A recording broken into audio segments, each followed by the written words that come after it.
Ya estamos prácticamente a las 9:30 de la mañana, jornada calurosa nuevamente aquí en la capital del país. Momento de hablar de transporte suburbano, interdepartamental. ¿Con qué situación por lo menos se va a dejar la cartera por parte de las actuales autoridades? Vamos a hablar a partir de este momento con Joselo Hernández, el único en el país, nos acababa de decir. Porque no es José Luis, es Joselo. Exactamente, buenos días, señor por el espacio. Sí, soy el único Joselo Hernández de todo el país. O sea, Pancho, Nacho, Joselo son los José Luis o José Lorenzo. En el caso mío soy Joselo. Joselo René, me llamo. Joselo René Hernández. Exacto. Muy bien, coordinador del área metropolitana del Ministerio de Transporte. ¿Cómo se cierra este periodo de gestión, este 2025? Bueno, y cómo se le entrega a las nuevas autoridades, qué avances se han logrado, y pienso, por ejemplo, en el incremento de los usuarios de la tarjeta STM. ¿Con qué realidad se termina esta gestión? Bueno, con respecto a lo que es el STM, nosotros cuando ingresamos en el Ministerio en 2020, habían incorporadas 4 empresas solamente en el sistema de transporte. Claro, que comenzó solo en Montevideo. La idea era que el sistema suburbano... llevarlo a todo el área metropolitana. Habían 4 empresas. Bueno, se empezó a trabajar en tal sentido. Se podía usar la tarjeta solamente en 4 empresas. Bueno, se empezó a trabajar conjuntamente con la Intendencia de Montevideo, Canelones y San José. Y se logró la incorporación de 9 empresas más entre las suburbanas que quedaban y las departamentales de Canelones, lo cual hoy en día hay 13 empresas que están trabajando incluidas dentro del sistema de transporte metropolitano. Una ayuda fundamental, ¿no? Allí, por ejemplo, se sustituyó lo que era el tradicional abono. El abono estaba condicionado a un tramo, a un trayecto, a una persona, a tener el dinero cuando comenzaba el mes para aportar, para pagar el abono. Y bueno, esto llevó a que la tarjeta STM, allí en marzo del 2021, el Ministerio de Transporte y Obras Públicas bajó el requisito para acceder al descuento del boleto del 10% en el tal sentido. Y eso llevó a un aumento importante de cantidad de usuarios con acceso al beneficio del 10%. Por ejemplo, 2021 fueron unos 48.000 y bueno, el año 2024 cerró con 128.000 usuarios que accedieron al beneficio de la devolución del 10%. O sea, cada 30 viajes que se realizan se le devuelve el 10% de descuento en el boleto, y si vamos a montos generales de 2021 hasta acá, fueron unos $2.700.000 que se devolvieron. ¿Cómo se sostiene esto cuando muchas de las empresas tienen dificultades, ¿no? Empresas suburbanas que después de la pandemia quedaron especialmente golpeadas. Sí, esto es un proyecto o es en base a un plan de ahorro beneficiado por el mismo usuario, ¿no? El sistema es mismo el que te devuelve el 10%. Estamos hablando que antes era peor. Antes eran 40 viajes, en tal sentido se bajó a 30. Y la idea también es incentivar el uso del transporte, que ojo, en sí está complicada la situación, hay que reconocerlo. Incentivar el uso a través de la tarjeta. Nosotros personalmente también le presentamos al ministro hace pocos días de plantear también que haya un descuento en el momento, no solamente de hacer los 30 viajes, incentivar el uso de la tarjeta, porque la tarjeta genera un montón de beneficios. Por ejemplo, Pando a Montevideo hay 89 paradas. Imagínense subir 10 personas pagando en efectivo, 10 personas pagando con la tarjeta. Sería mucho más ágil. El hecho de haber menos dinero sobre la unidad de transporte. La tarjeta tiene una recarga mínima de 100 pesos. No como decía anteriormente, que necesitaba de pagar el abono cuando comenzaba el mes. O sea, hacer un sistema como tiene Montevideo, que si pagás con la tarjeta, ya ese boleto unitario es más barato. En el nivel suburbano no. Por ahora el beneficio es con como 30 Montevideo en la zona urbana. En Montevideo sí. Nosotros lo que le propusimos fue de que, bueno, a partir ya de repente el próximo momento será el nuevo gobierno el que va a decidir de que haya un planteamiento de que en el momento lo voy a incentivar el uso de la tarjeta. Yo creo que la tecnología vino para quedarse y aprovechar esta ocasión en tal sentido. Ahora, ¿por qué entiende usted, Hernández, que pese al incremento en el uso de la STM, los niveles de venta de boletos siguen siendo bajos? ¿Por qué sigue cayendo o por lo menos no crece la venta de boletos? Bueno, en primer lugar, la baja de boletos viene del año 2012. En el año 2012 se vendieron en los que son servicios urbanos 76 millones de boletos. Vamos al 2019, ya bajó a 54 millones de boletos, un 28% menos. Después se vino la pandemia, sabemos la situación de la pandemia que agravó la situación en el sentido de mayor uso del vehículo particular. ¿Se acordarán del tema del aforo? La gente decía, ¿puedo subir, no puedo subir? ¿Qué hago en este sentido? Y bueno, esto incrementó la situación de la baja. Y bueno, el año 2024 cerró con 30 millones de boletos menos comparativamente con el 2012. O sea, la situación de baja viene incrementándose y en el personal creemos que viene en base al aumento de vehículos la gente está optando más por el vehículo particular que lo que es la unidad de transporte. Hernández, ahí el transporte es lento. Claro, esa es la clave, ¿no? Lo que yo le quería decir. ¿Por qué la gente elige eso? Un parchecito, ¿no? Mejoro por acá, le doy este beneficio, pero no termina siendo atractivo para el usuario del transporte. Capaz que, y pienso en esta posibilidad o proyecto que se viene trabajando entre Canelones y Montevideo, el tren tram. Si a una persona, en vez de decirle, tenés que manejar, bueno, podés ir leyendo, podés ir trabajando, podés ir con la computadora, vas cómodo y llegas rápido, o prácticamente al mismo tiempo que un vehículo particular. ¿No sería una opción atractiva y aumentaría allí de nuevo por lo menos la venta de boletos? Es que es lo que estamos refiriendo ahora. Hace pocos días sacamos en la red social X en tal sentido de la preocupación porque hay que buscar un incentivo para que la gente vuelva a la unidad de transporte de pasajeros. Hoy en día no es realmente, aparte está saturado el tránsito en general en los accesos de Montevideo. Imagínense un vehículo particular, está complicado a lo que puede ser el transporte colectivo, que tiene que ir cobrando el boleto, cuidando 40 pasajeros, mirando que no se le quede nadie en la parada, al vehículo particular. Y cada vez hay menos horarios. Los horarios en sí ha bajado, vamos al 2012, hay un 17% menos de servicios, pero son 40 millones menos de boletos que hay. O sea, por lo tanto... Claro, pero yo recuerdo en la terminal Río Branco, un sábado, la gente que se venía de Canelones, La Piedra, La Paz, bueno, llegaba a Montevideo y de noche tenía para irse. Ahora tiene uno cada 4 horas, 3 horas. Sí, eso viene en base a la demanda de pasajeros que hay. La demanda ha bajado, en base a los servicios han bajado. Pero ojo, igual... hay mucha cantidad de servicios comparativamente con lo que había antes, con la cantidad de boletos que se vendían. Pero yendo al tema de las nuevas alternativas, tienen que haber nuevas alternativas, por supuesto. Digo, sobre la mesa hay varias.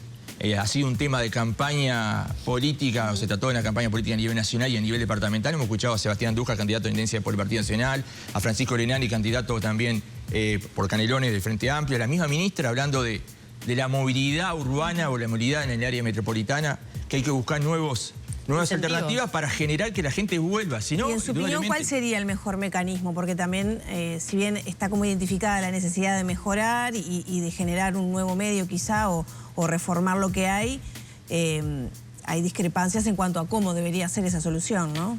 Es un tema manejarlo en forma coordinada con los municipios, con las intendencias, igual con el mismo ministerio.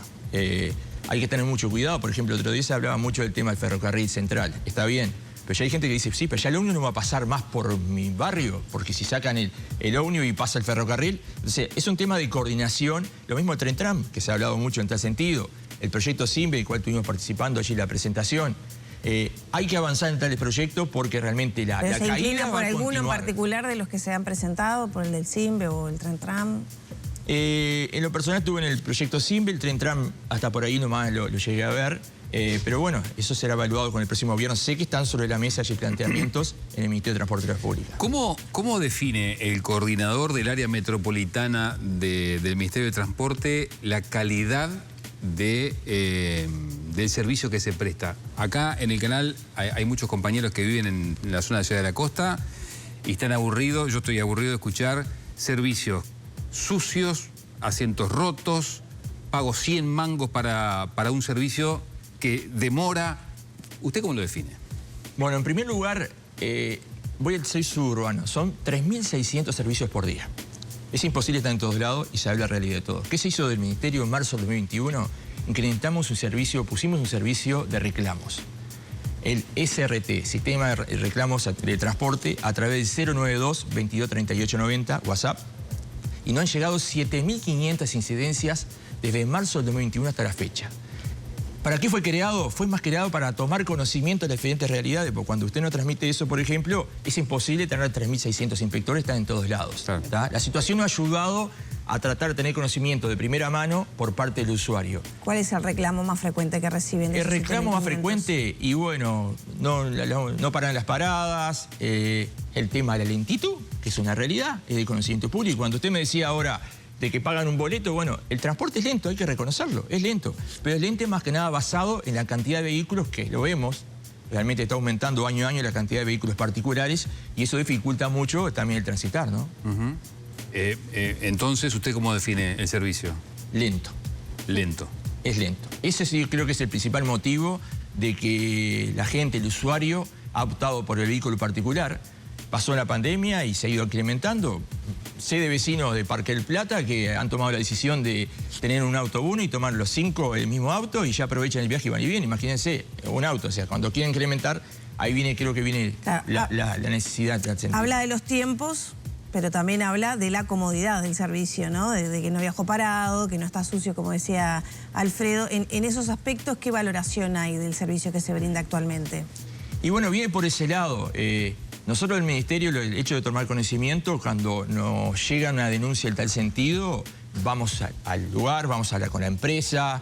Por ejemplo, este sistema que yo hablaba de reclamos a nivel de servicios suburbanos, y tuvimos una reunión con todas las empresas que cuando se genera, por ejemplo, algún hecho de urgencia, que ha ocurrido en otros ámbitos, de que haya que detener el vehículo, no importa la hora que sea, se le llama a la empresa detiene el vehículo. Se ha tratado de hacer lo posible dentro de lo posible con lo que se tiene, pero la saturación y la problemática de los accesos a Montevideo es algo que es una inversión mucho mayor, ¿no? Acá no es solamente decir... No alcanza con la senda solo bus, por ejemplo, que tampoco se respeta, hecho sea de paso. Exactamente. No solo se respeta, ahora nos decían, por ejemplo, algunos trabajadores de transporte de pasajeros, dice, se da mucha, por ejemplo, hay mucha obra, ya ve que hay una grúa instalada allí. El tema de los accidentes, muy recurrente que hayan accidentes en los accesos a Montevideo. Bueno, ha cambiado el tema de los tiempos. Casualmente, hablando con un trabajador, me decía, mirá, en lo que es hora pico, hace 10 años atrás nos llevaba 1 hora 15 de Pando a Montevideo, ahora nos lleva 1 hora 45, 30 minutos más. ¿Y eso por qué? Porque indudablemente hay más vehículos particulares, también está el tema radar, hay que decir, que respeta la parte de seguridad, pero en tal sentido la lentitud del servicio lleva a que se incline más que nada por lo que es el vehículo. Las mejoras viales en el ingreso a Montevideo por la Rambla portuaria, ¿beneficiaron los tiempos de ingreso y salida? Porque eso también era un punto conflictivo, ¿no? Con el viaducto que se hizo, el puente aéreo. Sí, son muy pocos los servicios que van por ahí lo que respecto a los suburbanos. Los suburbanos más que nada toman lo que es el eje de Ruta 8, 8 de octubre, Yanatacio. Claro, pero los que salen para esa zona de Ruta 1, Ruta 5. Sí, ahí quizás el tema de lentitud no es tanto, es donde se traslada menos, ojo. El mayor traslado a nivel de subusuarios es de suburbano, más que nada del lado de lo que es la Costa de Oro y Ciudad de la Costa, que es la parte que hay más frecuencia, pero también hay más cantidad de usuarios. Hernández, ¿qué datos tiene sobre el funcionamiento de estas, bueno, una es muy nueva, ¿no? La de Colonia Punta del Este y la otra Salto Punta del Este. ¿Ha sido positivo? ¿Ha tenido eco en la población? ¿Lo están usando? Bueno, la de Salto Punta del Este fue uno de los presentes a nivel de la Junta Departamental en su momento. Bien, eso también ayuda a nivel de lo que estamos hablando anteriormente, ¿no? Salto Punta del Este, una línea inédita en su momento, la cual pasa por varios departamentos sin pasar por Montevideo.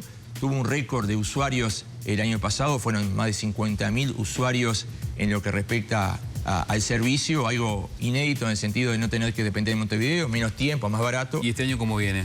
Viene bien, viene, bueno, 5 o 6 coches por un solo turno, realmente algo importante en ese sentido. Y bueno, el Colonia Punta del Este, que empezó hace pocos días, realmente llama mucha atención porque se están trasladando más extranjeros que uruguayos, están aprovechando el tema que se bajan del barco. Yo estuve el día de inauguración, el día del primer día, bueno, había más argentinos hasta español en el ómnibus que realmente uruguayo, ¿no? Pero bueno, está bueno el hecho de eso, ¿no? De centralizar, de generar servicios que no tengan que depender de Montevideo, y es lo que veníamos hablando anteriormente, ¿no? Hay que tratar de descongestionar lo que es los accesos a Montevideo y que la gente no venga tanto a Montevideo y de repente servicios que se pueden cumplir entre sí y dan resultados como este se pueden llevar adelante. ¿Este servicio Colonia Punta del Este podría quedar fijo o mantenerse en el tiempo? Bueno, indudablemente va en base a la demanda. Arrancó muy bien, hay que decirlo, la empresa ya está manifestando la posibilidad de, hizo un turno diario de incrementar algún servicio más, pero bueno, hasta la fecha viene bien. Es difícil acostumbrarse a decir, no tengo que ir a Montevideo, ¿no? Pero bueno, son servicios directos, en este caso Colonia Punta del Este, no solamente 4 departamentos, sino también lo que es Colonia, Atlántida, Piriápolis, Punta del Este, 4 puntos turísticos claves que no tenía ninguna concesión entre sí y ahora sí la tiene. Hernández, ¿qué queda en el tintero? Algo mencionó al inicio de la entrevista, pero para las próximas autoridades que asuman el 1 de marzo. Y bueno, una reestructura del transporte, realmente ver en sí caso a caso, creo que hay que hacerlo. Nosotros, es algo importante, nosotros cuando ingresamos al Ministerio fue 2020, plena pandemia, un 30% de servicios. 2020, 2021, 2022 fue fuera de lo normal totalmente. 2023, 2024 ya nos dio un pantallazo de la realidad, cómo se va a manejar el transporte en sí. y bueno, hay que hacer una reestructura, ver caso a caso y ya ir planteando nuevos proyectos para avanzar y generar un transporte más rápido y que realmente incentive a ese que usa el vehículo particular y dice, dejo el auto, empiezo a usar el transporte público, sea de la manera que sea. Ese es el objetivo principal que deberían asumir las próximas autoridades. Exactamente. ¿Le gustaría continuar en la próxima gestión del gobierno de Orsi? Porque se presentaron algunos cargos del Ministerio de Transporte, pero el suyo no se mencionó sustituto. Sí, hasta el 28 de febrero estamos ahí, después se verá. En tal sentido no ha habido ninguna conversación y algo bueno aclararlo porque de repente después... Aparte es canario, ¿no? Es canario, los dos son canario. canarios. Fui edil departamental aquí en Leones 15 años y conozco muy bien lo que es el área metropolitana y bueno, en este caso, esto por ejemplo, el servicio de reclamos, el estar mucho... Nosotros somos de los que salimos a la calle porque el servicio de reclamos, por ejemplo, nos llegaban quejas a veces o reclamos y había que ir al lugar a verlo. Porque una cosa es que te lo digan y otra que lo vean. ¿Pero entonces le gustaría permanecer en el cargo? Se verá en su momento. ¿Tuvo alguna reunión? ¿Le llegó algún ofrecimiento? No, sí tenemos relación con Lucía Echeverri. Ella fue directora de obras de Canelones, la ministra. En su momento yo era edil departamental. Conozco a Felipe Martí, el director nacional de transporte, con el cual también tenemos una muy buena relación porque cuando presentamos un momento siendo edil departamental, pero bueno, no es algo, una decisión nuestra y no quiero avanzar en el tema porque después se genera discrepancia en tal sentido. José Hernández, muchas gracias por acompañarnos. Gracias a ustedes, como siempre, a la suerte.